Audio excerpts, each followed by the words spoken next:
right.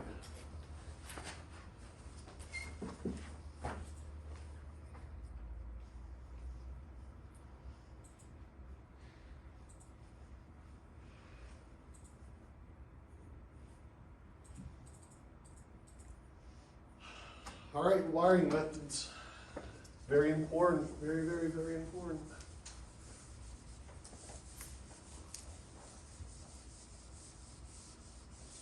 All right, now when we're reading today, let's be sure that we read nice and loud so everybody at home can hear.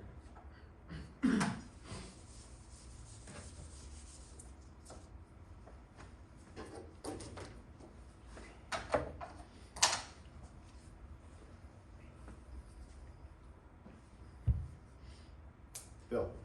Objectives. Select the proper raceway or cable for the conditions. Identify the installation requirements for a raceway or cable.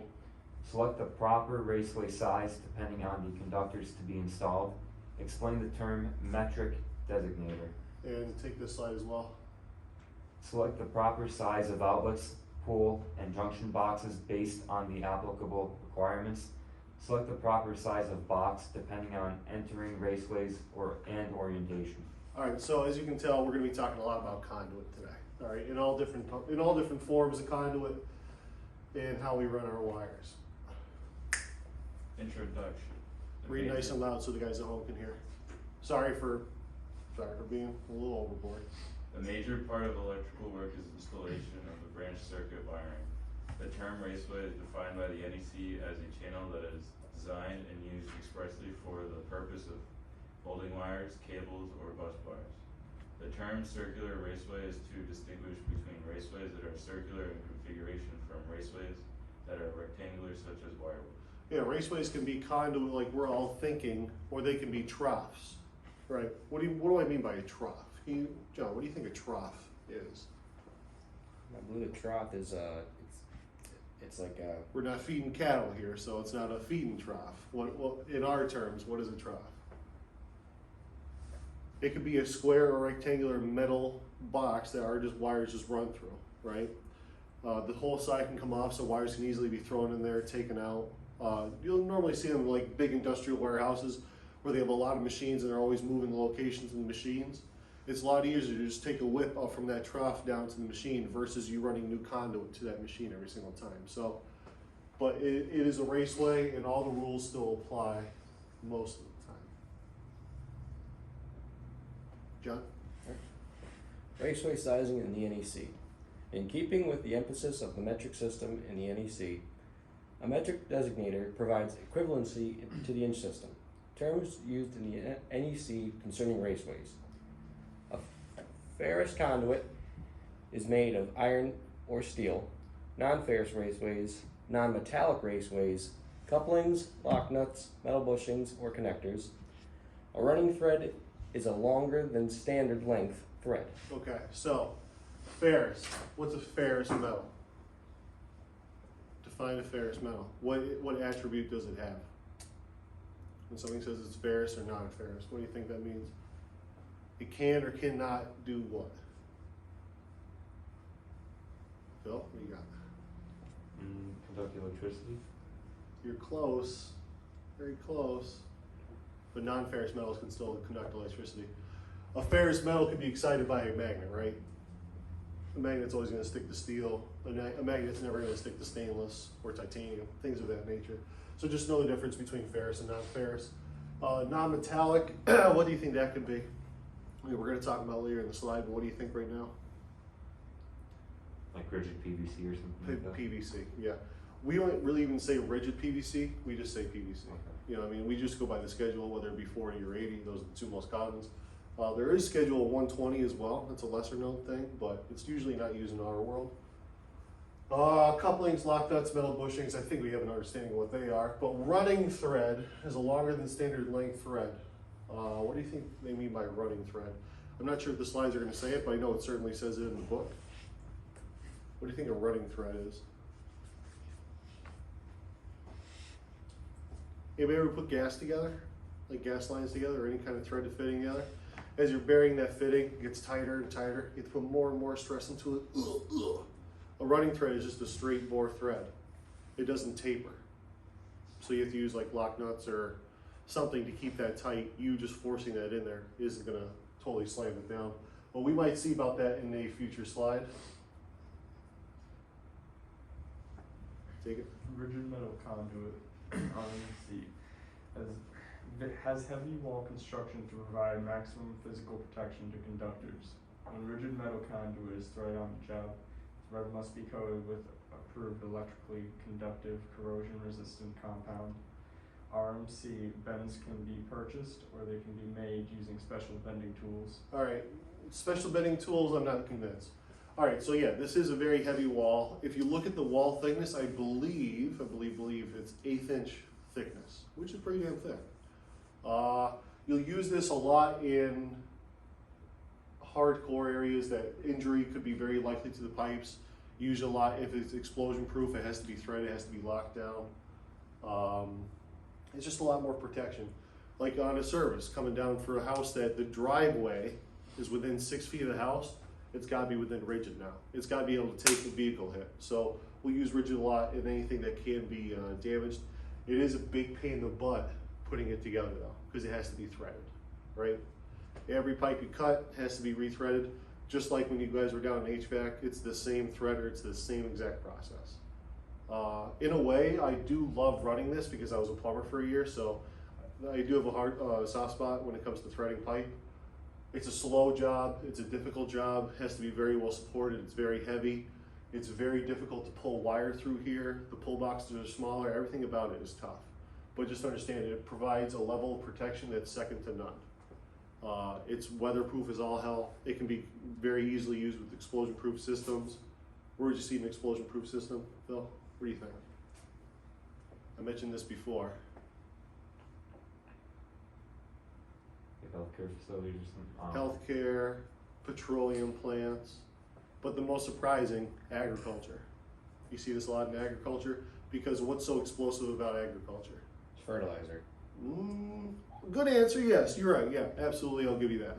But what commonly were we more worried about, even more so than fertilizer? Methane? Okay, I'll give you that too. But what's the primary concern in agriculture? What do you think? Would be like livestock, like It's the so animals? close, it's right there in front of you. Grain dust, right? The silos, it produces dust. If that dust hits a particular volume, like an air mixture volume, it can be highly explosive. And I don't mean like it can just burst into flame, I mean it can blow things apart. So there's a lot of places that we need to use this, but commonly when we're in commercial facilities, you don't see a lot of this. It's usually EMT. This is for situations that involve extreme weatherproofing, explosion-proof preparedness, or a place that is very likely to get hit by something. So that's when we'll most commonly use rigid. And this is rigid here. Like if they're saying you need a special tool to bend it, I'm gonna call BS on that. If you look at all of our conduit benders back there, a 3/4 conduit bender will say good for 3/4 EMT, and 9 times out of 10, it's gonna say good for 1/2 inch rigid. 1/2 inch rigid, like, and same thing for 1 inch, it'll bend 1 inch EMT or 3/4 rigid. It's always the next size down. These have the tapered end, most rigid, so like I said, it's tapered, so the more you crank that, the more it's gonna fit into that fitting and bury itself just on that, so you don't have to use lock nuts and things like that. 90s are tough. They have to be pre-made and they have to have a swoop, so they're gonna be very expensive. Like this stuff is extraordinarily expensive. That's a standard 90. That's a 90 that can convert onto a box, like a 90 with a female adapter on it. And this can be like a pull 90. It has a little cap that comes off, so you can just squeak your wires through there and then cap it off at the very end. But as you can tell, there's not a lot of room there. Like this stuff is pretty difficult to work with. But it's a bulletproof, long-lasting system that once it's in place, it's gonna be there for an eternity.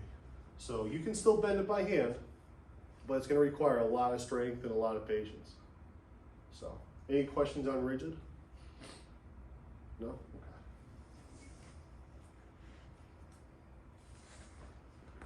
You there in the back. Intermediate metal conduit has small thickness that is between that of rigid metal conduit and electrical metallic tubing. can be installed using either threaded or non-threaded fittings. Never used this a day in my life. I've had no need. It's always been either rigid or EMT. I've never had a use for anything in between. So know that this does exist, but I don't commonly deal with it at supply houses. So, I mean, unless you're in a situation that the engineer specifically calls for this, just keep it in your back pocket. Know that it exists, but you're probably never going to use it. All the fittings are going to be pretty much the same to rigid or EMT, because this could be threaded or non-threaded. So, but just know that it exists, but it is not commonly used in any way, shape, or form. This, however, is super, super, super commonly used. Electrical metallic tubing, EMT. Thin wall metal raceway that is not to be threaded. Specifications for commercial building permit use of EMT for all branch circuit wiring. Fittings. Use non-threaded couplings and connectors. EMT fittings available include the set screw, compression, and indenter styles. Okay. So we've all seen EMT, we've all been bending it for a couple weeks now. Have we seen any fittings yet? Maybe yes, maybe no. All right, so set screw and compression are the common ones. Nobody uses indenter styles anymore. They were like a thing of the past. You needed a special tool. They're nothing but a pain in the butt.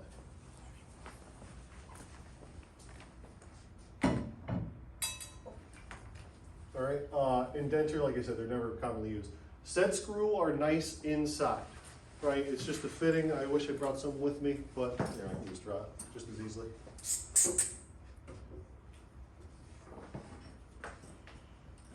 So there would be a coupling. It has a little ridge in the center, so you can't go past the center point. And it literally just has a screw there and a screw there. You tighten it down, and it pushes the screw into the pipe holding it there.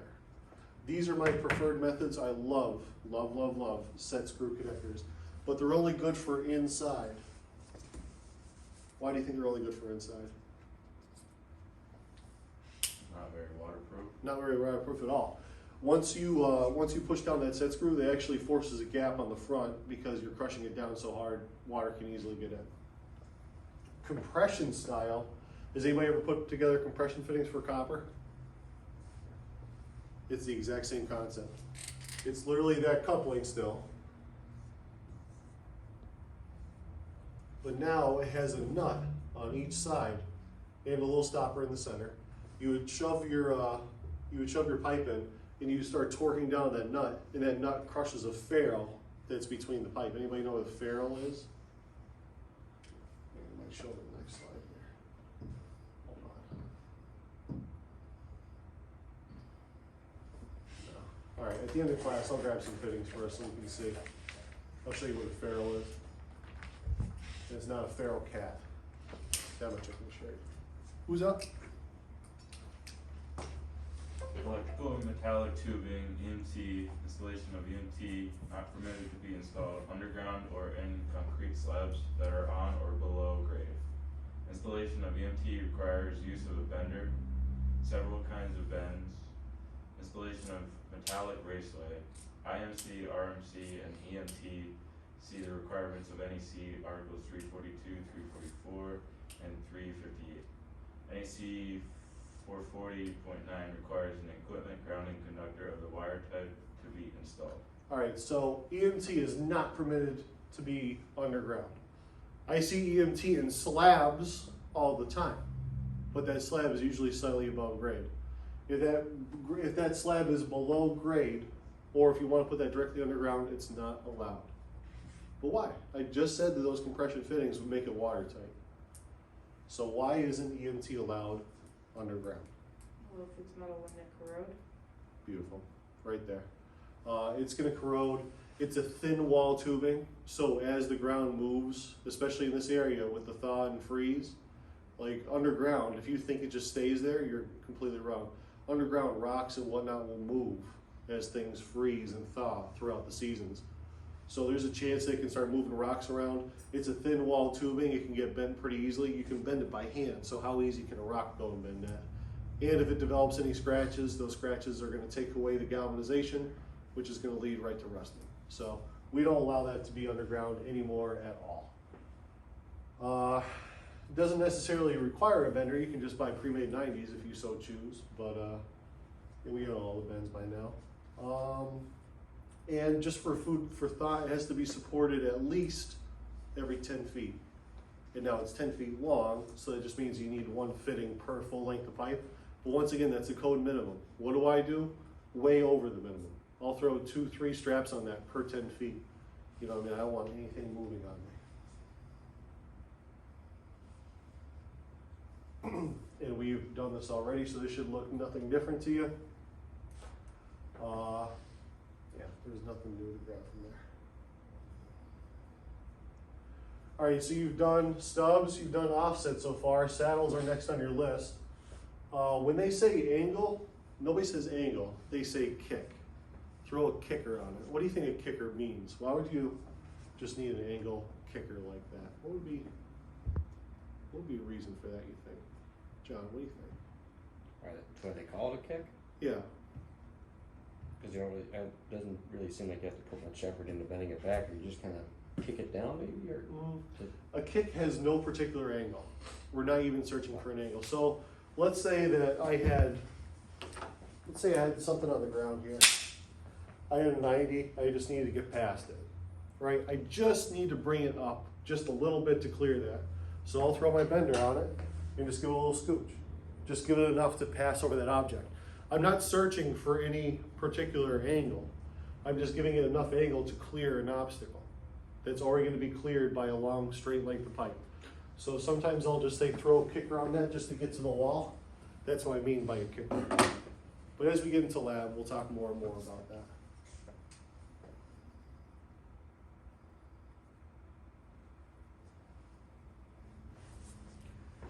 Right, you were up, right? Yeah, I think so. Electrical metal tubing, EMT. Wet locations and draining of raceways. Raceways provide a path for water to run into electrical equipment. This is a hazard. NEC 225.22 and NEC 230.53 address this issue. Yeah, I know like when we start talking about like PVC, especially when I do services, I always have to add in what's called a weep hole. It can be no smaller than 1/8 inch and it can be no larger than 1/4 inch, I think, the hole. And it has to be on the lowest point, so if water does make it into the system, it has a way to get out before it hits your panel box. Something similar to this, but as we go through, I'm not sure if they're gonna say in the slides, but if you have like anything feeding a panel coming from outside or coming from a different building, it's always a good idea to seal that hole, right? But there's still wires coming out of that pipe. So how are you gonna seal that hole? What do you think? What kind of product do you think is available? Nicole, what do you think? Like a rubberized oxy or something? Like silicone, yeah, you can, but that's gonna be pretty messy, pretty difficult to take out. And there's a chance they can dry and crack and become brittle over the years. So what would be a better product that we can shove in there? Something that's gonna stay like Play-Doh its entire life. Anybody ever heard duct seal before? Duct, D-U-C-T, seal? It just comes in a 1 pound brick, and it's like the nastiest Play-Doh you've ever seen in your life. It smells like crap, makes your hands smell really terrible, like when you're done playing with it. But it just stays, it's literally Play-Doh. It stays in a Play-Doh-like state its entire life. It's bug resistant, water resistant, and it sticks to whatever you put it on, even siding, everything. So you can shove that into the pipe, it'll seal it from water, it'll seal from bugs, it'll seal from sewer gases. Because don't forget, gases can come up in that pipe, and that pipe cracks underground, you know what I mean? A PVC can crack underground, it could be full of water. You could have lines going through it and it's still gonna run all night and day. Because, little did you know, that THHN that you put through there is water and oil resistant. So that casing is gonna be fine. It's gonna continue to run even though it's buried in water. So just know that it's a good idea when you come into a panel box or anything, especially building to building, always seal that hole when you're done.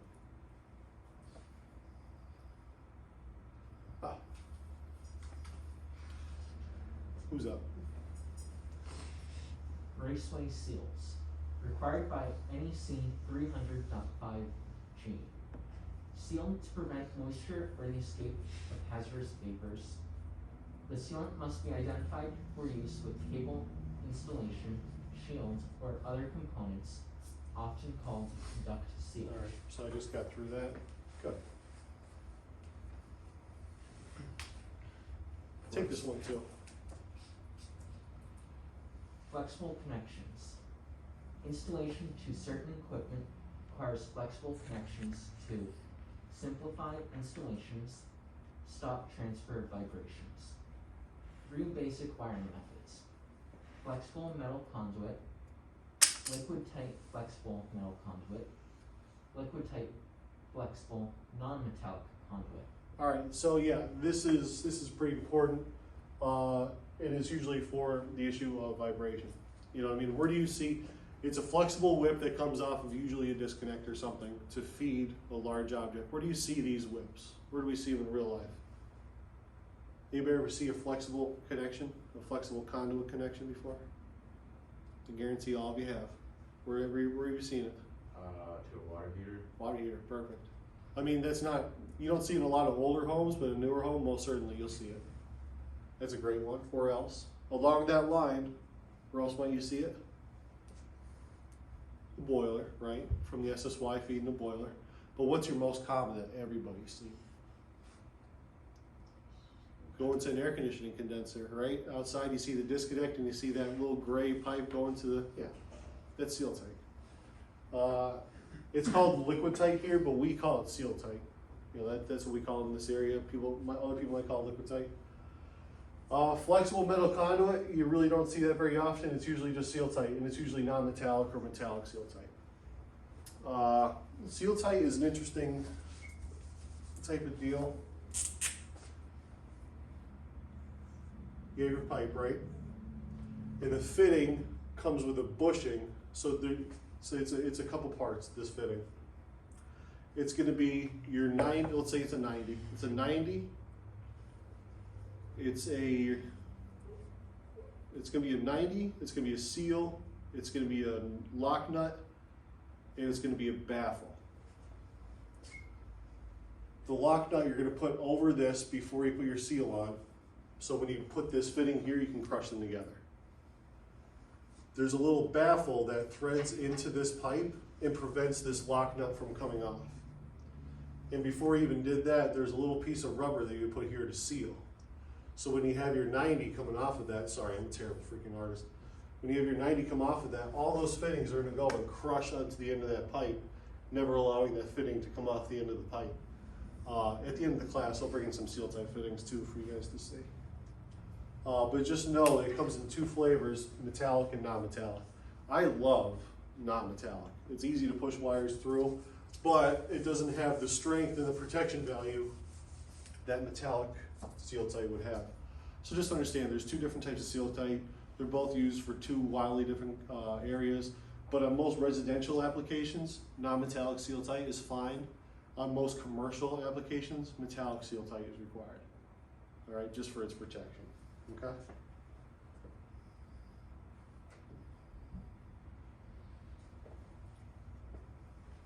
Flexible connections. Flexible metal conduit, FMC. FMC is similar to armor cable, except the conductors are installed by the electrician. For armor cable, cable armor is wrapped around conductors at the factory to form a complete cable assembly. Flexible metal and non-metallic conduit is commonly used to connect recessed or lay luminaires. And what they mean by this is like, usually this is pre-installed. This just means, have you ever seen MC wire? MC wire, it's got that aluminum jacket. It's just that without the wires within. I mean, like you can buy that stuff in 100-foot length, just that tubing, just naked, bare, empty. And you put your conductors through it, and that could be your flexible connection. But it's not watertight, it's not airtight, and I think non-metallic, or I think metallic seal tight is a way better thing to be using. It's got a lot more protection to it. But yeah, when they just say flexible metal conduit, that's all they mean by that. Any questions on that? No. And that can be what they're talking about there, like between a motor, between a ballast, between a junction box. That's all it is. It's to prevent vibration from transferring, because if that motor was spinning, right, it's not so much that we care about the vibration, we don't care about hearing the vibration, but that vibration will shake all those set screw connectors if you were to use them. It would shake them all loose over time. And surprisingly, what's another thing that you have to use a flexible connection to feed? This might be the most surprising to anybody. A transformer. Yeah, transformers actually vibrate slightly, but that changing of volts will actually cause a little bit of vibration. So whenever you see a transformer hanging in a building, it's always a flexible connection going to that transformer. Even in our shop here, that big transformer we have laying on the ground, flexible connections going to it.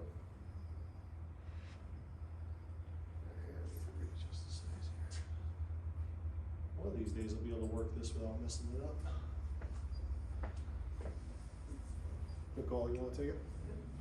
Liquid type flexible metal conduit has a tighter and flatter fit of its spiral metallic tape or armor as compared to FMC. Liquid type flexible non-metallic conduit. 3 types of LFNC conduit are marked. LFNC-A for layered conduit. LFNC Tac B for integral reinforcement within the conduit wall. LFNC Tac C for corrugated surface conduit. Yeah, that was a mouthful, huh? You didn't make out too lucky with that one. But that's just showing the three. That's just showing the 3 different types of the non-metallic. They're all at different strengths. But normally, when we're dealing with non-metallic seal tight, it's usually just the least of the 2, or the least of the 3, rather. Like I said, at the end of the class, I'll bring in some seal tight just so we can all take a look at it.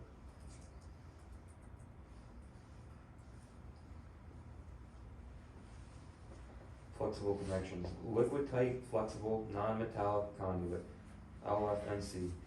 Metal and non-metallic fittings listed for use with various types of LFNC will be marked with A, B, or C designations. LFNC types A and C restricted to a length of 6 feet, 1.8 meters. Type B LFNC permitted in lengths exceeding 6 feet, 1.8 meters, if secured. Once again, though, I usually stick with, I do a little bit over what the code asks for. I really try to keep these, regardless if they can be run longer, I try to keep them as short as humanly possible. 3, 4, 5 feet. If I can do that whip at less than 6 feet, I'm gonna do it. And treat this stuff like Romex. Staple it within, I think the code for this is within 10 inches of a junction box.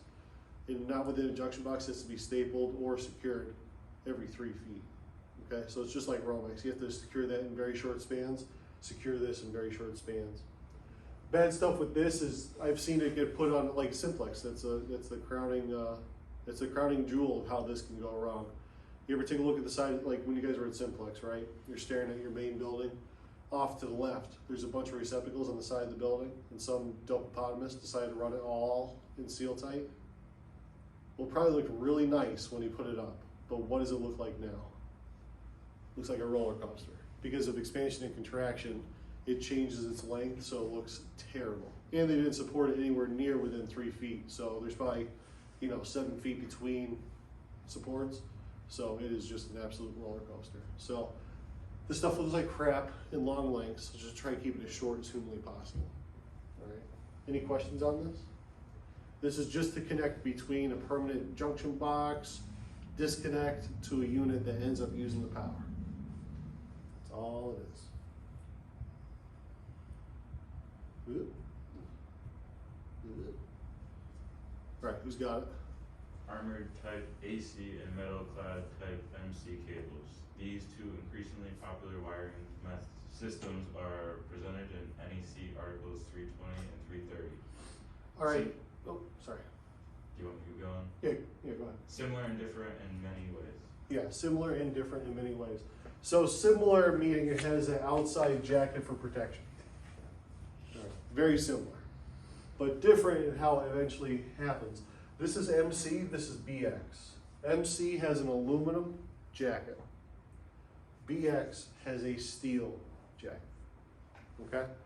What do you think is stronger? What do you think can take a hit a lot better? Steel, right? Absolutely. But if you notice, and it's kind of hard to tell from this far back, but if you go in the book, you can see clear as day. MC has a copper ground, BX has an aluminum ground. What's up with that? Just note to self, we really don't use BX anymore. There's only a couple reasons why you would ever use it. Do you not use it because, like they're opposite? I mean, the opposite of wires, the copper and the aluminum, because each of those metals don't fuse together well.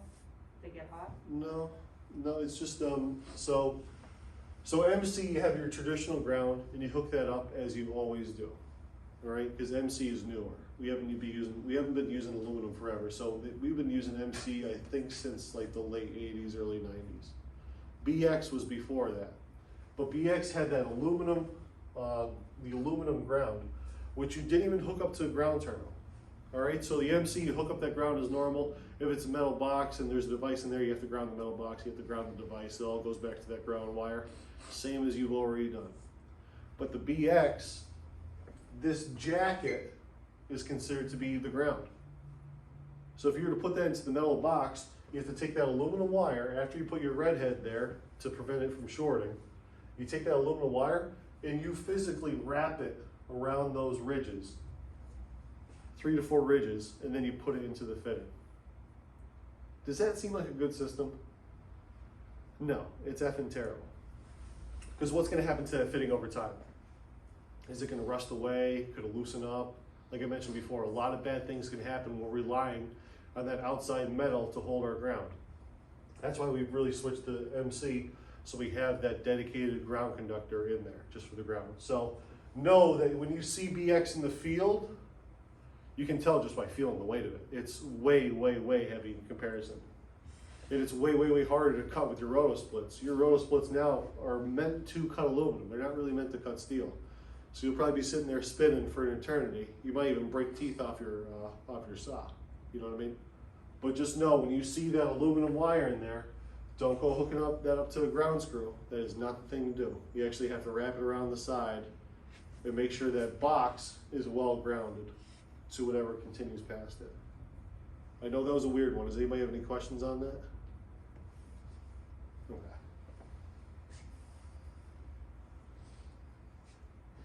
Here we go. This is my jam right here. I love PVC. Who's up? Nicole, you want to take it? Yes. Rigid polyvinyl chloride conduit PVC, NEC Article 352, 1 of 2. Most commonly used PVC is made of polyvinyl chloride, a thermoplastic polymer. Solvent type cement is used for PVC connections and terminations. 2 types, Schedule 40 and Schedule 80. Main difference are fire resistant rating and resistance to sunlight. See NEC Article 352 for information about installation of PVC conduit. And take this one as well, just to finish it off. No, just read the. Okay. Yeah. PVC conduit fittings and boxes. Complete line of fittings, boxes, and accessories are available for PVC conduit. May require an expansion fitting by NEC 352.44. Where PVC conduit is connected to a box or enclosure, a box adapter is recommended. Cool. So there's a lot of information here. Let's diagnose it. So yeah, it's PVC, it's plastic, it's not going to corrode. When we're going underground, basically the PPL, everybody, including myself, loves to see PVC underground. You know what I mean? It can take a hit pretty well, even if it's Schedule 40. It's pretty resistant to bugs, it's resistant to sunlight, and it's great. Like, it's easy to deal with, it's easy to cut, it's very manageable, it's lightweight. It was inexpensive, now it's not cheap. Anything petroleum, as you can tell at the gas station, petroleum isn't cheap, so that transfers to PVC as well. There was a day that like a 1/2-inch stick would cost you like $3, and now it's up to like $7. So yeah, it's pretty, it used to be dirt cheap to run. Now it's probably right up there with the cost of like 1/2-inch EMT. So if you're inside, it's just better to use EMT anymore. But anything outside, PVC is the way to go. This says it comes in 2 types. I would disagree. I'd say it comes in 3 types. Schedule 40, 80, and 120. 120 certainly does exist, I've run it myself. But in a plumbing situation, not in an electrical situation. The main difference between those two are fire resistance and resistance to sunlight. I would say there's a bigger difference though. What's the bigger difference there that we are far more concerned with? Nicole, what's the big difference there? The scheduling on the outside, like the thickness of The it. wall thickness, absolutely. We're gonna have less room to party in Schedule 80 because if it's Schedule 40 or Schedule 80 2-inch pipe, the outside diameter can't change. You're still using the same fittings. So what does that mean? The only thing that can change is now our inside diameter. So it gets a little tighter. So when you're looking for conduit fill and you're dealing with Schedule 80, make sure you're not looking at Schedule 40 PVC. Make sure you're looking at Schedule 80 because it's gonna be a different number. It's gonna be a different set of rules. But like I said, when I'm doing my services, and this stuff is within 6 feet of a driveway, this stuff can't take a hit from a vehicle. It's strong, don't get me wrong. You can beat on it all day with a hammer and probably not crack it. But a vehicle is a lot stronger than a hammer, and that'll probably crush it. So that's why we have to use rigid in those situations. But for everything else, PVC is gonna be very nice and easy to use. It's a solvent type cement. So what does that mean? How do we put this together? You have to what? Glue it. Glue it, right? But you just glue it and call it a day? No. You gotta push them in to There's a little bit more than that too. What do we do before we even glue? prime it, What do we do before we even prime it? clean it. Clean it. All right, we know what's going on. But what's the one thing to look out for when you're gluing this together? What's the big issue? So you have to make sure the pipe is clean, right? There can't be dirt, rocks, any of that jazz in there. You have to hit it with some primer. What does the primer do to the pipe? It cleans it a little bit, but most importantly, it actually softens it. Actually softens up that plastic and makes it nice and available, makes it ready to accept the glue. All right? Now, word to the wise, you can prime a pipe and put it into storage for a fucking year. And as soon as you pull that back out, it still has the primer on it. The second the glue touches that primer, it's gonna bring it right back to life. So I know a lot of guys will pre-prime everything. Have the apprentice, all right, prime all those pipes. Because if you're running 1,000 feet, you don't wanna be priming and then gluing. You just wanna go, go, go, go. So you can prep all your stuff with primer and then glue it. The second that glue hits the primer, it brings it right back to life, okay? So we cleaned it, we primed it, we glued it, we shoved it on in. Now what are we terrified about? What's the big worry? Is it sealed? I can see glue all around it. We're good, brother. But what are we still worried about? Anybody ever heard of hydrolysis? Or hydro for short? This, whether it's white PVC or the gray PVC, we deal with gray PVC, plumbers deal with white PVC. But it has the bad side effect of hydrolysis happens when you go to glue. The tolerances are so tight and it's the same material, that glue actually now becomes a lube. And if you were to push two things together, I'll do this in front of you in lab when we eventually do PVC. I can put two things together, set it down, and they'll force each other right apart. If you let it sit there unassisted for 30 seconds, that fitting, your pipe will basically be completely out of that fitting. Because that glue is just trying to push everything away because it's the two same material. So when you glue those fittings, you have to push in and hold tight for about 30 seconds, 40 seconds until that glue sets up, so you can let go, and now you're fine. Glue sets up quickly. It sets up in a minute or less, I would say. But until that sets up, you have to worry about hydrolysis. If you don't push it in and hold them, I guarantee that fitting will fail after a while. So, just so you know. Is there any questions on that? I know it's pretty shocking information. It's pretty weird to hear for the first time. But yeah, like when you get to 3 or 4 inch, you'll actually shoot the coupling right off the pipe. You can see it, boom! It'll actually get airborne. It doesn't happen too much with the smaller stuff, but the bigger stuff, hydrolysis gets worse and worse and worse. We had to glue 6-inch Schedule 80 PVC together for one job, and the hydrolysis on that was fucking wicked. The only thing that was helping us was the weight of the pipe itself, because the pipe was 20-foot lengths. Or actually, it was 21-foot lengths. But we had to push it. We had 2 guys at the end just holding it, shaking at the end of the pipe just to prevent it from getting pushed back our way because of hydrolysis. PVC actually is the conduit and the boxes now. It's really nice to have plastic pull boxes, all that shit. Your boxes for outside receptacles, boxes for outside light fixtures, they can all be made out of PVC, and they're really nice to use. You can glue directly into that box without the use of a fitting. Where PVC is connected to a box or enclosure that's metal, they should have really put that there, that's metal, a box adapter is recommended. What is a box adapter? What do you think that is? It's probably just. It's just a male adapter, right? It's a fitting that has a hub. It's a fitting that has a hub on one end and male thread on another end. That wasn't bad. That wasn't bad art right there. But yeah, you would glue your pipe in here, and this is all male thread, so you can shove that through the hole of a box, and you would tighten down your lock nut on the other side of it, just like Romex connectors, right? But you can only do that method when you're inside.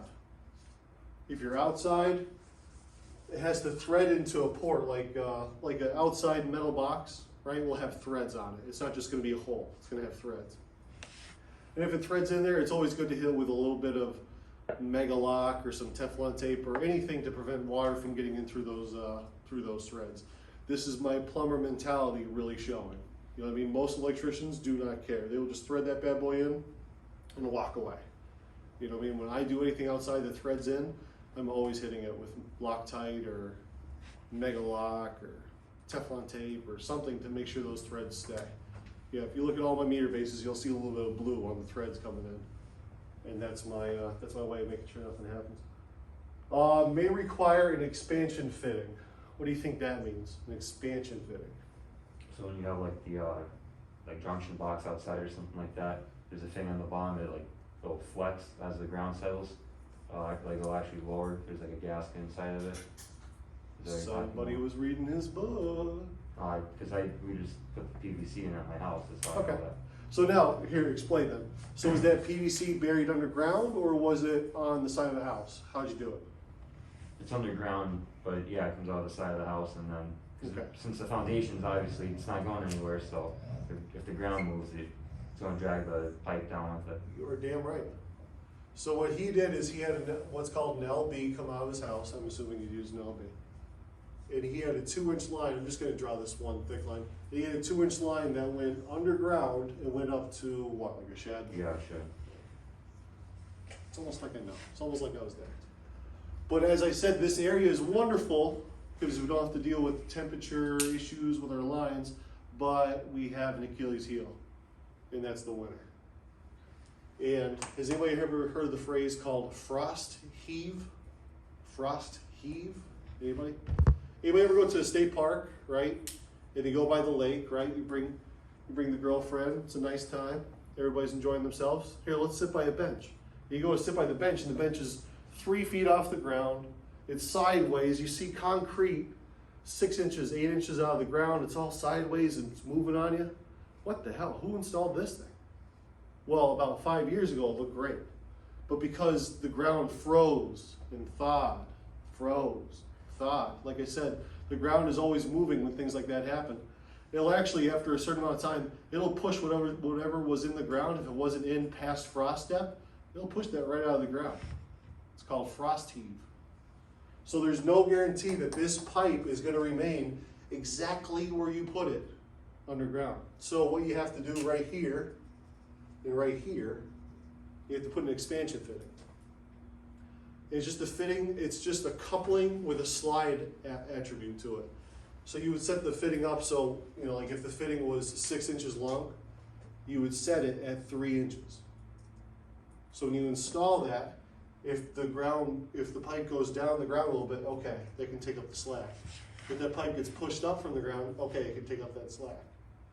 You have to do it when you're dealing with services, when you're jumping outside. You have to use this even when you're not underground. Like if you go down to the old student dorms, we didn't add one. It looked perfect when we installed that. Now if you look at everything, it's all wiggly because it expanded. We put it in when it was 65 degrees. If you look there in a 100-degree day, it's freaking noodles because no expansion joint was put in. That's the one bad thing about PVC, it will expand slightly. I think for every 10 feet, it can expand as much as 0.4 inches, which is almost a half an inch per 10 feet. So it's quite a bit of expansion due to temperature change. So that's the one Achilles heel when it comes to PVC is expansion. We get away from that by using expansion joints, okay? Or expansion fittings, expansion couplings, whatever you want to call them. I usually just call them the expansion joint though. Any questions on PVC? I know there's a lot of information there. I know I was rambling. We all good?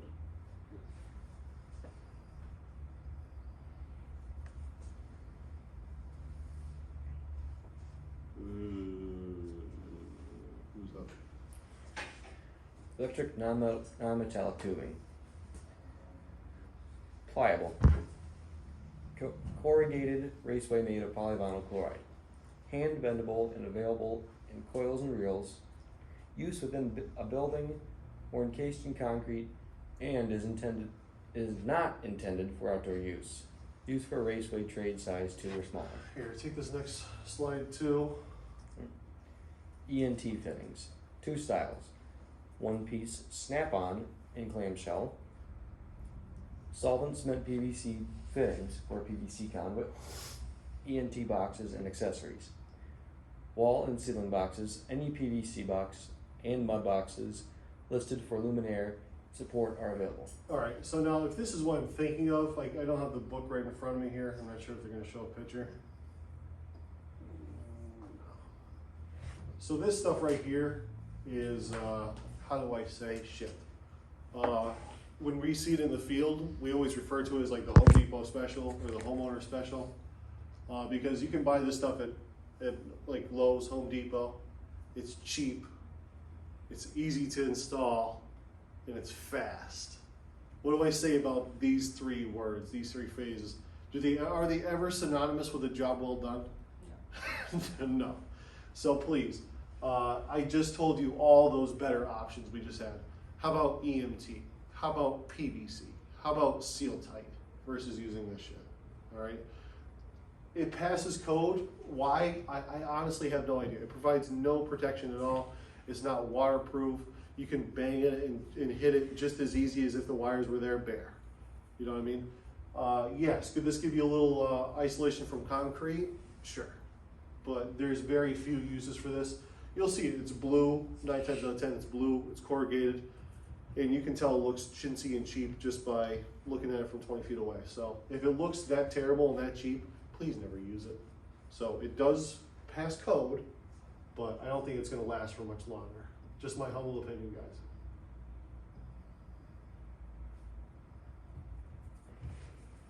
Who's up?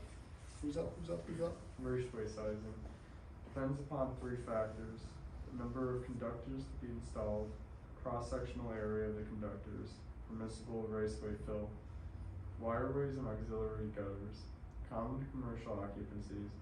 Metal wireways are covered in the NEC Article 376, non-metallic wireways in NEC Article 378, and auxiliary gutters in Article 366. So auxiliary gutters, troughs, like I was talking about in the start of class, I'm from Scranton. I call things the way I want to call it. There could be many different verbiage for the same item, so just know that. I would say this depends on quite a bit more than that. You know, like, would you want to consider your ambient temperature? Would you want to consider if it's going to be continuous load? You might have to upsize your conduit just to handle the amount of wires you need to throw through there. So when it says depends upon these 3 factors, it's actually a lot more. It's actually everything we were speaking about in the last couple lectures. So it all comes together when you're trying to figure out your conduit. If you're trying to do 3 circuits, you have 3 separate circuits within the same conduit, so now that's 6 current carrying conductors. Now you have to worry about derating. The things you could be powering could be continuous loads, which could be in a hot environment. So all those factors are going to change the size of your wires, which could change the size of your conduit. So just please, there's a lot more than 3 freaking factors that we're worried about here.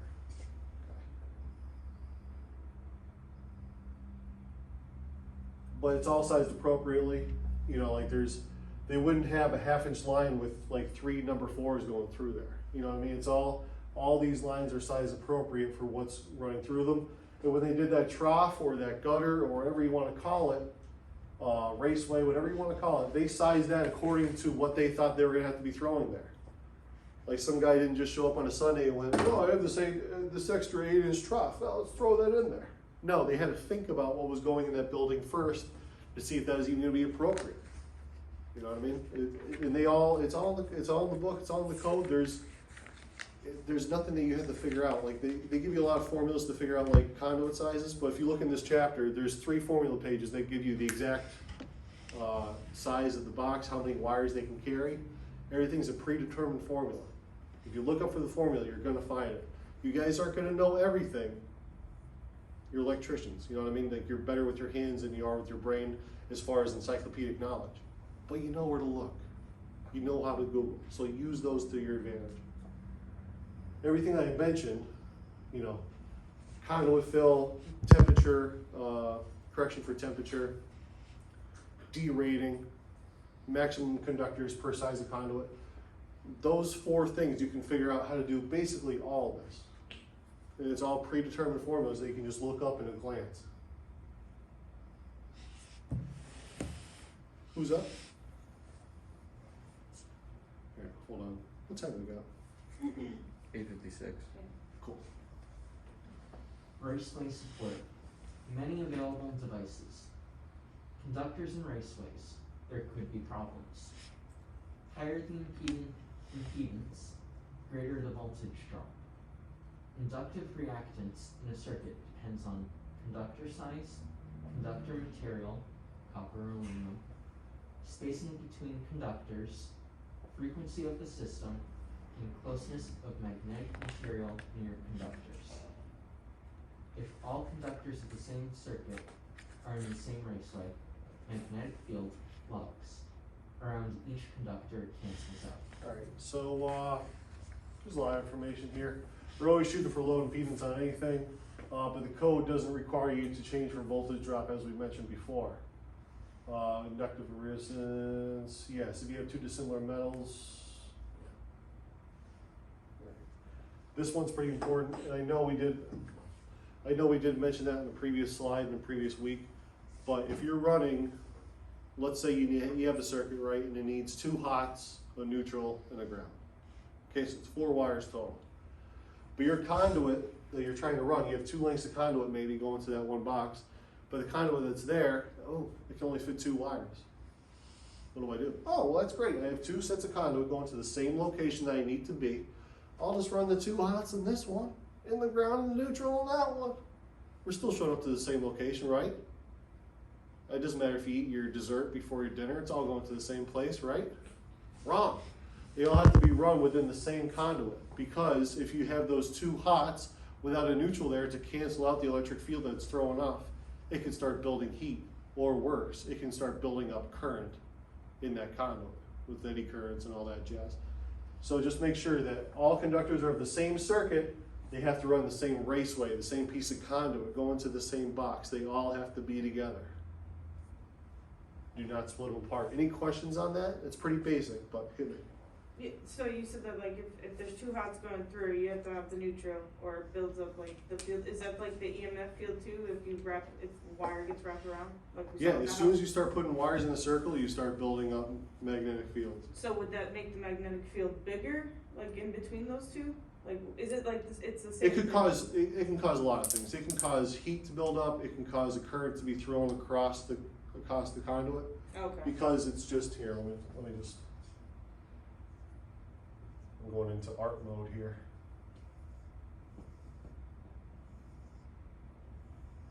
And let's just say that these were in the same box. Like these are coming out of the box, these are going in. In here I had my feed. My bed. Holy shit. I was stupid this morning. So you have your feed here. You have a hot, neutral, and a ground.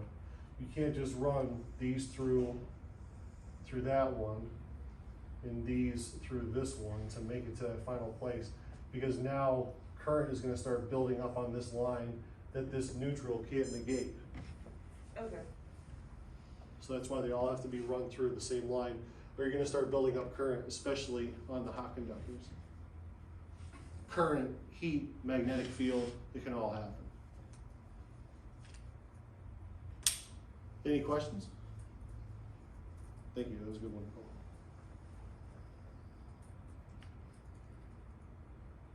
Who's up?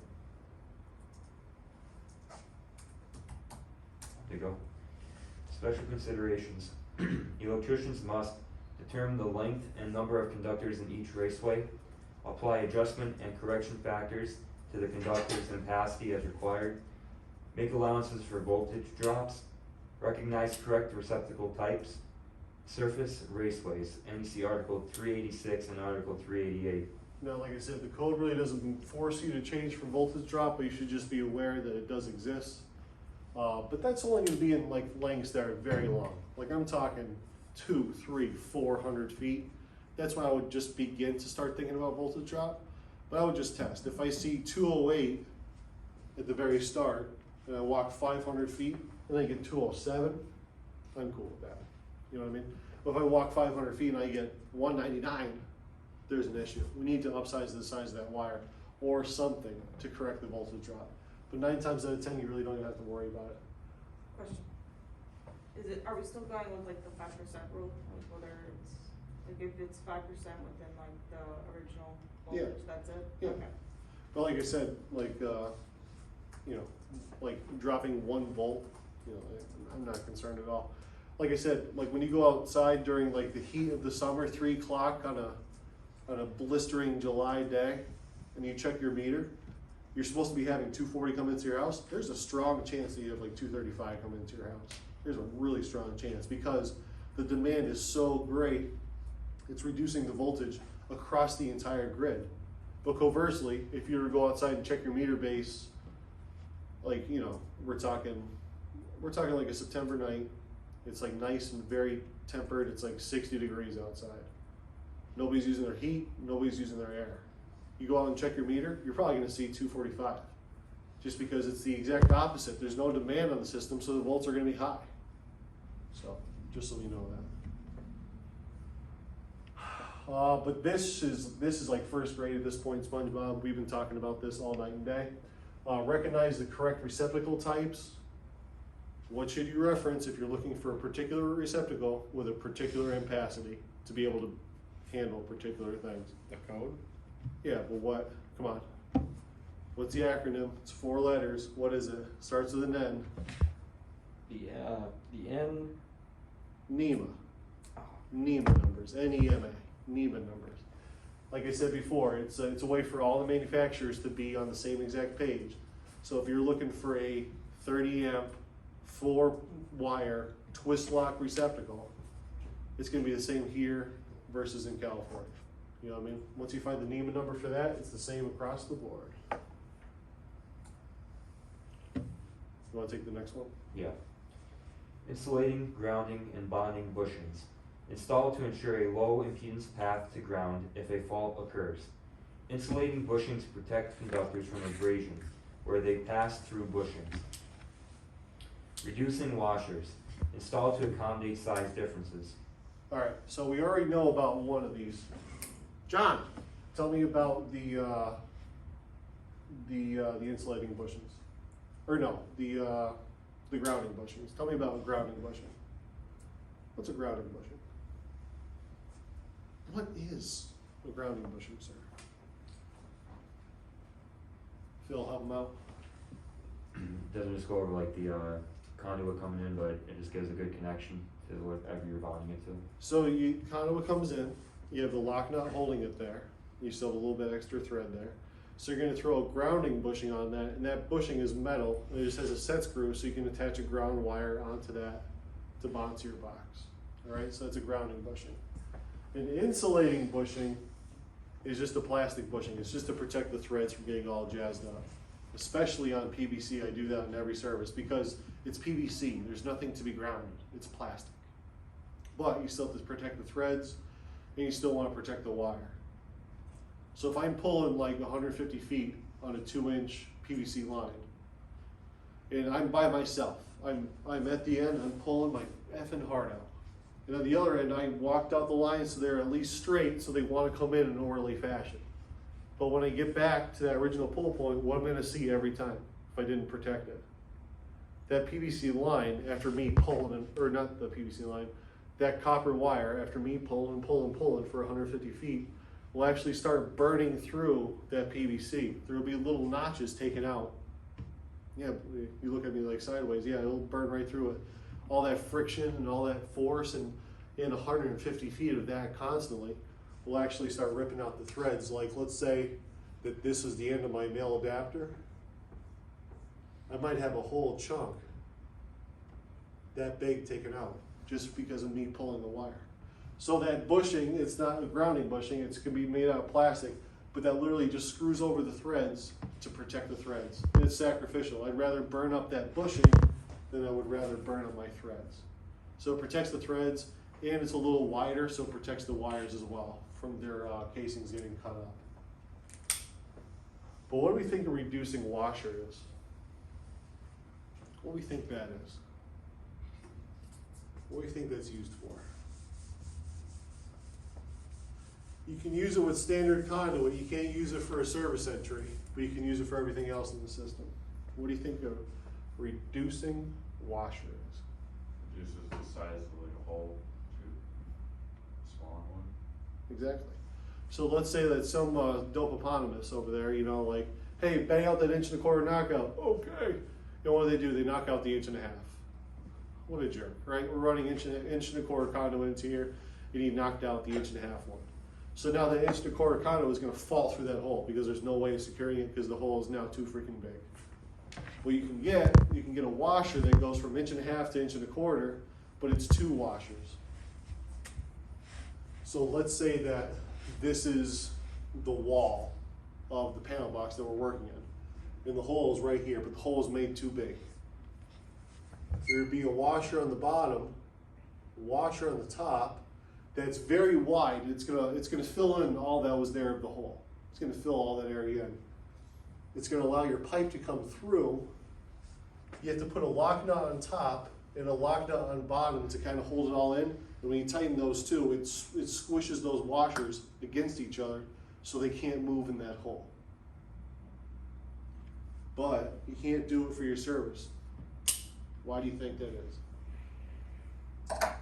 Can't do that with your service. Why do you think that is?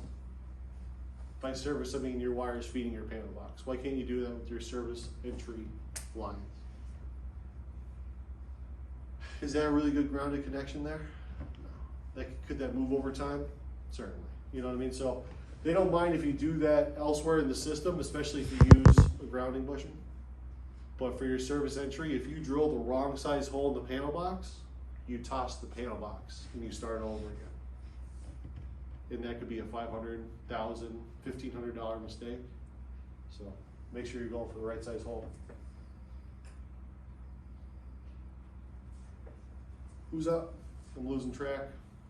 Box styles and sizing. Style of box required on a building project is usually established in specifications. Sizing of boxes is usually one of the decisions made by an electrician. Device boxes available with depths ranging from 1 1/4 to 1.5 to 3.5. Can be purchased to 4 tray size, half or 3/4 conduit or with cable clamps. Look up page 146. Like I said, there's a chart available for everything. This chapter is freaking full. Mr. Zarnoff showed you how to measure and how to add and figure out how many conductors just by math. Boom, it's right there on a piece of paper. How easy is that to use? So if you're ever thinking to yourself, boy, there's a lot of wires in this box. Boy, this seems kind of tight. I don't know if I can do this. You can look at that chart and that chart will tell you if you can or can't do it. So let's say that I have a box and I have 10 conductors going in, and it only says I'm allowed 9. Well, do I tell the customer, sorry, can't do it? What's a good, easy way around that? How can I get away from that problem quickly? Has anybody heard of an extension box before? An extension box, like let's say we have a 4x4 box and it's not big enough for what we're dealing with.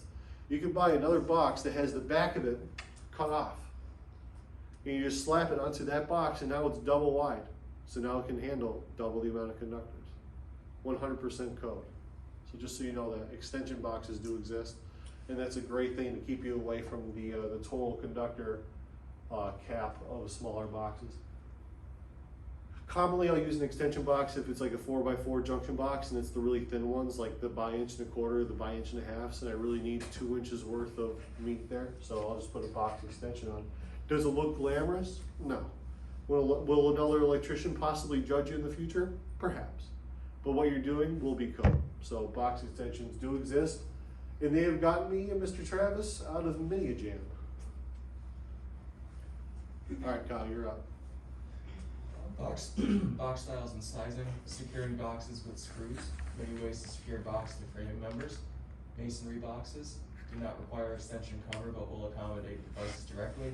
Handy boxes, generally used in exposed installations, can be used without an extension cover. All right, securing boxes with screws.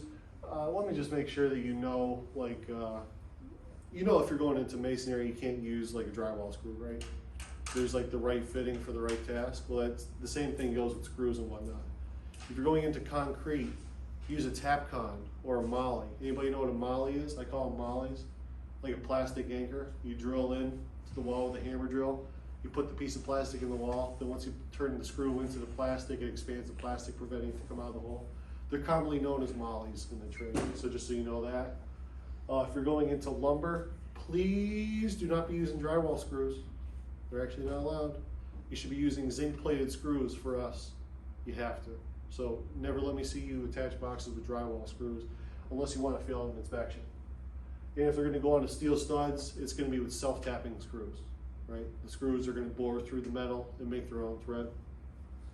Just so we know that. Masonry boxes, as you read the book, which I'm sure you all will, you'll see there's mud rings. They call them plaster rings in there. We call them mud rings. That's what I've always called them my entire life. A mud ring, like when you set that box in, like a 4x4 box, you could have tile, you could have anything show up in the box. That mud ring sets it up so a 4x4 junction box can actually now have receptacles. Because on a junction box, it just has those 2 screws on the side. Now it sets it up that you can actually put receptacles on there. And it steps it out between 1/2 inch or 5/8 of an inch to account for all that tile / mortar. So that's why we call them mud rings, and that's what you're gonna have to deal with a lot with masonry boxes. Handy boxes, if I ever see a handy box walk in here, I'm gonna start slapping wrists. They are the worst fucking thing ever invented. They can't fit a GFI. Never, ever, ever in your wildest dreams ever hope of getting a GFI in one of these boxes. They're small, they're crappy, they're very hard to mount, especially to the side, to the rear. They're just terrible boxes, to be honest with you. So if you ever see a handy box on the side, just throw it back on the shelf. Don't even worry about it. Who's Box styles and sizing, trade size 4x4 square boxes used for surface or concealed installations. Extension covers for various depths are available to accommodate devices. Octagonal box used primarily to install ceiling outlets, available either for mounting in concrete or for surface or concealed mounting. All right, so the trade size, you know what a 4x4 junction is. It can be used in surface or concealed installations. If you look in the ceiling, there's probably 250,000 4x4 junction boxes up there because the ceiling is still accessible. Even though there's a ceiling there, I can move a ceiling tile and access that box. So up there will be a shit ton of those. Extension covers, like I just mentioned, if you don't have enough space in there, you can always extend it out. That also works, and it has a couple of uses, but it can really get you out of the jam. Me and Mr. Zarnoff were at a job that a trailer, or was it a trailer? Yeah, it was a trailer. And it got converted into a house, right? Because we pulled up and it looked like an effing house. It had a nice roof, all that shit. But when they added the roof of the house, they left the steel roof of the trailer there for us. How nice, how thoughtful. So now we had a box that had to be mounted to that steel. There is no other way in God's green earth that we could have done it. But now the actual ceiling of the house is way down here. Extension, extension. To get you to that flush area that you have to be. Here, hold on one second.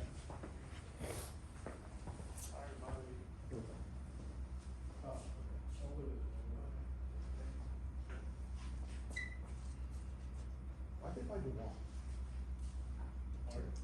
Terry. I want to throw up when I walked out there, so I had the wall tool. Oh, God. Sorry, I just got myself back there. All right, so yeah, like I said, trade box or the extension boxes, they can provide you more space, or if you really need to get out of jam, you can stack them up so they can provide you with a flush surface mount versus that box being all shoved up back in there. So that's another backhanded kind of use for that. Octagonal boxes, like it does say, they're primarily used as light fixture boxes. It is also very, very common in old houses that these were used as junction boxes. So if you go in the house that was like 60s, 50s, 40s, you'll see a lot of those bad boys just hanging out in the ceiling, and 9 times out of 10 without covers, right? Yeah, no freaking covers. They were like the Wild West. They had no laws. They didn't care at all. But yeah, know that they are used most commonly for light fixtures for sure.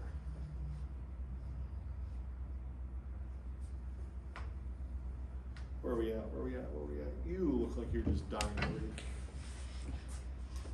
Box styles and sizing. Trade size 4 and 11/16 square boxes. Used where larger size is required, require extension ring or raised plaster cover to permit attachment of wiring devices. Box sizing. NEC 314.16 states that outlet boxes, switch boxes, and device boxes must be large enough to provide ample room for wires. All right, so I secretly think that this guy who came up with the 4 and 11/16 box hated electricians. Why couldn't he just call it a 4 3/4? No, 4 and 11/16. We gotta get precise up in here, you know? Like it's hilarious. But they are 11/16 wider and taller than a standard 4x4 box. I mean, if you just do the math, it's 11/16 more. Used when larger size is required. So, where would you use that in a house or an industry? Let's think of like a range. That's usually a pretty solid argument. A range, like the receptacle, is going to be 4-prong. It's going to have 2 hots, a neutral, and a ground. And it's going to be rated for 50 amps, so that baby's not going to be small, right? I know from experience, you will just get that to fit in the deepest 4x4 box that you can get. You know what I mean? Like if your wire's coming in from the side, you're gonna have just enough room to fit that in there by code, and you will be cutting up your fingers, you'll be leaving there pissed off an hour later just because of how much fight and effort that you had to put into getting that in there. You won't believe what an extra 11/16 of an inch on each side will do for you.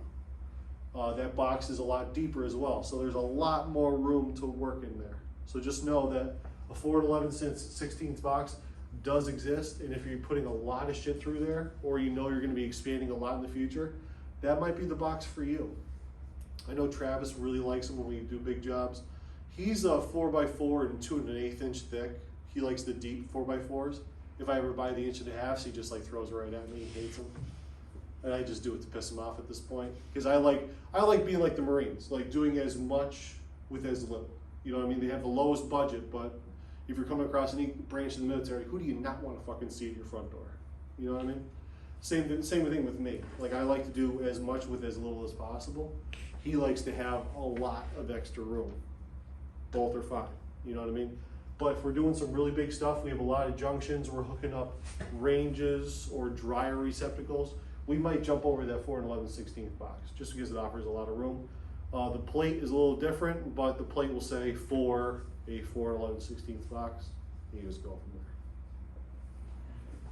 And box sizing, once again, think before you do. You know, like think of how much is going to be running in here and size it accordingly. Like I said, this chapter is chock full of charts and everything that just give you instant information without you having to go and do calculations like you learned last semester. So this is not rocket science. Come on, SpongeBob, we have technology. Go ahead. Box styles and sizing. Boxes to support ceiling suspended paddle fans. NEC 314.27C states that box or outlet box systems shall be listed for support of ceiling suspended paddle fans. So let me stop you right there. Is anybody shocked by that information? There shouldn't be one eyebrow raising, because that was all figured out in residential wiring. It's gotta be a fan rated box. It's gotta be rated to take 50 pounds. How much, just for curiosity, let's see how good you are. How much is a standard round nail-on box? Well, how much weight can they carry by code? On average, Not a clue. between 5 and 10 pounds. A fan-rated box has to be able to support 50 at least. So just know that. The box itself could be rated. It could be rated with like a lever system. So just know that a couple of those do exist. All right, continue. Unused openings must be closed to keep dirt, bugs, and varmints out per NEC. Varmints. Couldn't say rodents. Had to say varmints. But yeah, like that's pretty much first grade SpongeBob as well. If you accidentally bang out a 1/2-inch knockout on the wrong side of the box, you can't just go, oh fuck, and just continue with life. You have to throw a knockout cover on that, because those varmints are gonna rascal right in there and wreak havoc upon your electrical system. Oh, varmints. Varmints. Who's up? There, yeah, let's start with Nicole and go to the back again. Selecting the correct box size. Box fill when conductors are the same size, refer to NEC 314-16 alpha. Box fill when conductors are different sizes, refer to NEC 314-16. All right, we'll call McKenna tricks of the trade right here. Okay, you ready for this? You got those pencils ready? Okay. It's kind of useless doing the math, right? If you think about it. Let's just think about it for a minute. Let's say you have 10 number 12s coming into a box, right? You can go by that chart. It's easy. They're all the same, right? But let's say you have 5 number 12s and 5 number 14s. Now you're doing all this crazy math. Wouldn't it just be easier to call them still 10 number 12s? Go a little over the minimum? Going over the minimum sometimes provides you more work, but sometimes in cases like these, it's easier. You know what I mean? If I have some number 14, some number 12, some number 16s, I'm just gonna call them all the biggest size conductor I have. That way I can just go off of one chart and just see how many that the max box can hold. And if it can't hold enough, okay, I'll throw an extension ring. I'll put a different box there, something. Anything to keep me from doing 20 minutes of fucking math. You know what I mean? Like sometimes going over the minimum is beneficial to you. You know what I mean? And two, if you go over the minimum, you know there's never going to be an issue in that box. You will always have enough room. There's never going to be a heat issue. Your stuff should be bulletproof. And sometimes going over that code minimum really makes it bulletproof.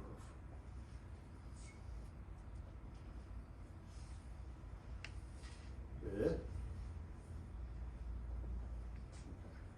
John. Selecting the correct size box. Box fill when a box contains devices. Box is to contain 2 devices, a duplex receptacle and a toggle switch. 2 12 Gauge. You can say gauge. 12 gauge wire conductors are connected to receptacle. 2 14 gauge conductors are connected to toggle switch. 2 grounding conductors are in the box, a 12 gauge and a 14 gauge, and 2 cable clamps are in the box. Yeah, but once again, I just told you, I look at that and go, okay, it's all 12. You know what I mean? Like, I'm not even thinking about it. Okay, it's all 12. And if and I'm not sure off the top of my head, but if a toggle switch, I know physically a toggle switch takes up less space than the receptacle. You can't argue with me on that. It takes up less space. I'm not sure if the code signifies them both as taking up the same amount of space, but if the code says receptacles take more, I'm then gonna mentally think that switch and the receptacle, they're both receptacles. I'm thinking worst case scenario. I'm thinking the biggest shit. You know what I mean? That saves me, A, from doing a lot of math needlessly, and to make sure that my circuits are bulletproof. Like there is nothing that's gonna happen. I'm never gonna get an inspector to catch me on like, oh, it's pretty close to the maximum. No, I went well over the minimum. Okay? Box fill when a box contains devices. Select the box having minimum volume of 21.5 inches 23. Volume may be. Inches cubed, I think that's what they're trying to get at, because it's Okay. cubic inches. Okay. The volume may be marked on the box. Otherwise, refer to the second column of NEC table 314.16a titled minimum volume. Depth of box, watch out. Conductors must not be damaged when installing wiring device or equipment. Electrical, watch out, danger, you know? Like, but once again, we're just beating a horse raw at this point. Like I said, if the code says, yes, this box will just work, then why do you want to use something that's just gonna work? You're gonna be beating your hands against the wall. Use a bigger box. I've seen that to where, like, you know, when I was a younger man, I only had X amount of money and I only had X amount of material on the job site, that I would put 10 pounds of shit in a 5-pound bag. You know what I mean? I will get that range receptacle into a 4x4 box. I will do it, but it will take a lot of time and I will be purple by the time I'm done. But there's a strong chance that when you're jamming around, you're trying to get in there, the back of the box could be a nightmare. You could ruin the wire off of the back of the box. You know what I mean? Constantly slamming, you know, if you nick that wire at all coming in. So the bigger the box sets you more room. And if you nick that wire in a hot and you have more air gap there, then there's nothing to worry about. If you nick that wire and there's no air gap, there's a lot to worry about. So once again, remember, depth of box, watch out. These slides are getting funny, or I'm losing my mind. Either or. With the box, watch out. Large wiring devices may not fit into a single gang box. Box fill when there is a plastering. See NEC 314.16 and NEC tables 314.16a and 314.16b. Pole and junction boxes and common bodies must be sized according to NEC 314.28 when they contain conductors 4 gauge or larger. Okay, so you know, with the box, you know, better watch out. But it's just like the back of the box. Once again, if the code says, oh yeah, you can just get away with this box, why don't you make it a little bigger? It should be noted, box fill when there's a plaster ring, they don't explain what they're talking about very well. Let me explain it for them. Remember that mud ring that I was talking about? Mud ring, plaster ring, it's all the same thing. I said that will take a 4x4 box, junction box, and give you thread holes where you need it for receptacles, right? And it's gonna step it out 5/8 of an inch or a half an inch, depending on, you know, depending on the drywall tile that you're using, okay? Great. But in coming out that 5/8 of an inch, didn't you technically give that box more room? Technically?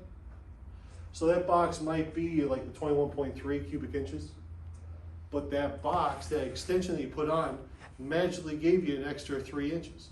So now we're at 24.3, you know what I mean? Just food for thought that when you put in like a ring, any extension, anything that extends beyond the face of that box, you're actually increasing the amount of cubic inches that are within that box. Because once you put that cover on, is it all enclosed? Is it not one piece? It is, you know what I mean? So, just keep that in mind, that if you add a cover that's raised, you're actually increasing the cubic inches of the box itself. Pull boxes and junction boxes, what do they mean by pull boxes? That might be the first time you've heard that. I hope it's not, but it might be. What's a pull box? Nicole? I have no idea. Bill? Was there kind of something like those knives you've seen before, like you take the sides off and it kind of just helps you pull wires through? Yanko? Pull box. Pull box. Pull. I mean, it Oof. seems to Kyle, come on. I'm sorry. Ooh, oh my God, anybody, come on, anybody got a pull box? Is it where like you have like a certain length of conduit or whatever, and then like so you don't want to pull all the way through like the conduit, like that way you put like a junction box or whatever to pull to that certain distance. Okay, I'll give you. When you're doing conduit, generally you don't want to pull more than 200 feet at a time. So yes, that does work out perfectly. You're pulling 500 feet. How many pull boxes you gonna need? I just said you can't go over 200 feet. So like 3, 2. you know, one at the 200 foot, one at the 400, then you have 100 left over, or you can split the difference anywhere in between. But most commonly, when we're talking about a pole box, we have to throw one in there because of the degree of bend of our conduit. You remember that conversation now? Is that ringing any bells? You can only have 360 degrees of bend of conduit before you have a pole box. Or 200 feet, whatever comes first. Trust me, it's usually 360 degrees of bend.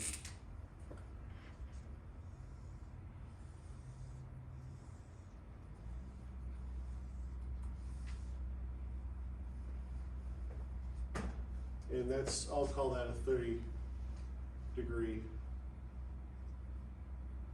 offset. How many degrees of bend are on that circuit right now?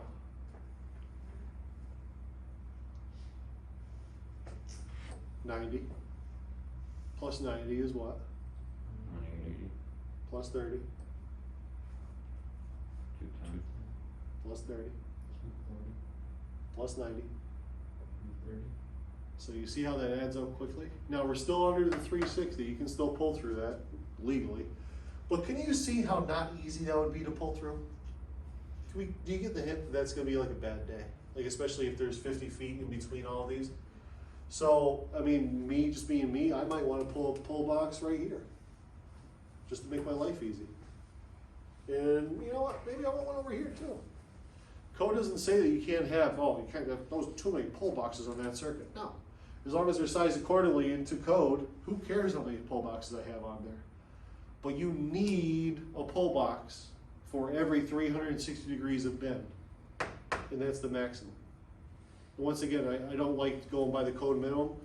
So if I hit 270 degrees, okay, throw a box in there. I don't want to struggle. I don't want to be pulling here for an hour when I can actually pull for 20 minutes. You know what I mean? I'd rather take the extra 10 minutes and put the box in and reduce my time at the end of the day versus making my conduit look really freaking nice. Yeah, I'll admit, conduit looks really nice if there's no pull boxes. If it's done correctly, it looks sparkling. But I don't care how good it looks, if it takes me 8 hours to pull a line through and I'm purple at the end of it, I want nothing to do with it. So I'm gonna make my life easy. So just remember, pull boxes are a thing because you can only go 360 degrees of bend or 200 feet on average.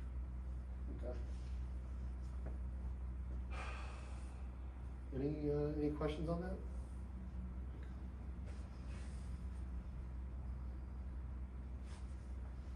Boy, is there a lot to talk about in this slide. Who's up?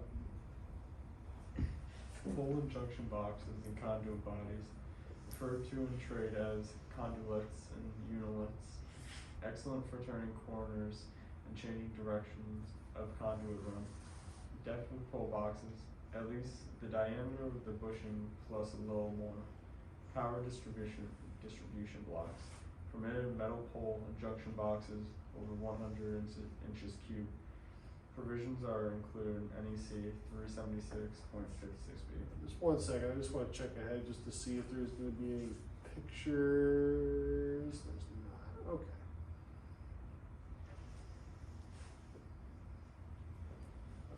Stop.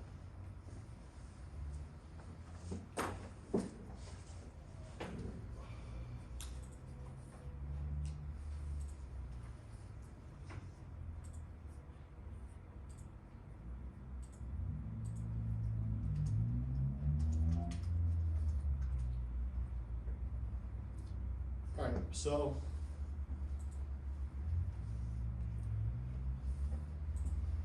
this could be like a PVC LB. Come on. This could be like a PVC LB. What they mean is it just changes direction. That cover comes off and it gives you a new pull point. Right? I think this is metal. This could be PVC. I don't think it's, yeah, it's PVC. Like I said, they'll glue right in. It's very similar to what they were talking about the conduit.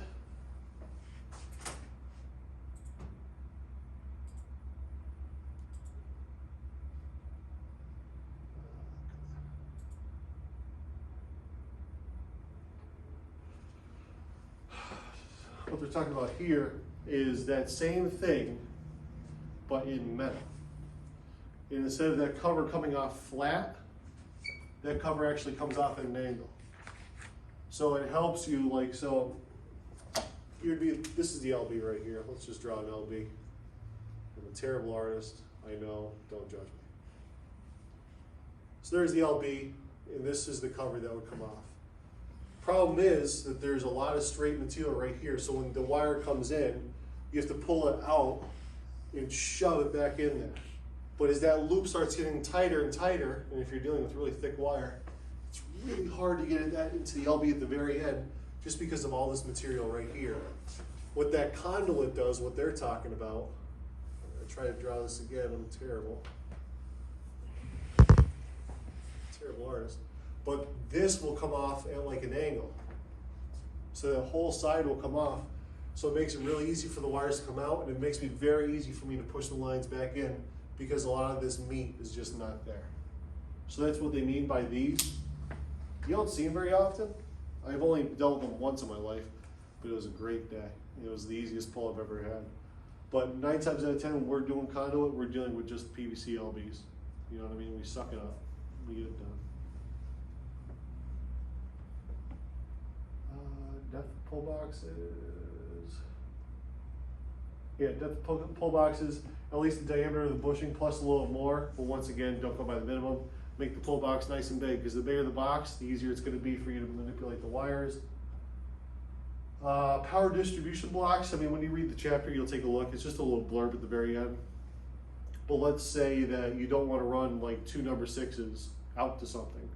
You can run an even bigger cable. So like, what's 2 6s? That'd be 50 amps a piece. So let's say you ran out some 2-gauge aluminum to handle that. So you ran out 2-gauge aluminum. You can go to a power distributing block, and then off of that you can take 2 number 6s and go to 250 amp circuits. So that's what they mean by a power distributing block. You're going to see a lot of that when we get to motor control, because you're going to have one line coming out and energizing the entire terminal block. So instead of you reaching back in the disconnect for a hot wire every time, you have 28 ports of hot. You have 28 ports of neutral, 28 ports of ground, just because you fed an entire terminal block with it. Okay, so just so we know. Any questions on the terminal blocks? No? Or not terminal blocks, but power distribution blocks, which is the same thing as a terminal block.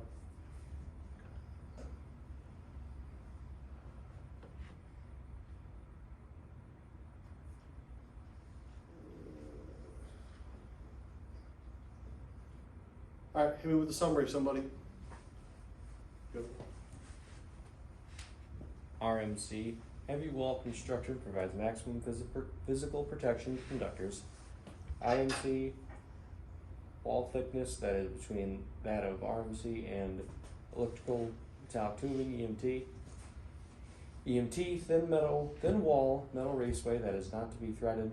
Conduit size depends on number of conductors to be installed, area, and fill. All right, like I said, we'll deal with this if it's explosion proof or it really needs to be waterproof. IMC, I've never dealt with the day of my life, and I probably never will. EMT is going to be the thin wall that's good for inside but not great for outside, and we just keep on beating the horse dead with that. Any questions on today's PowerPoint? Anything?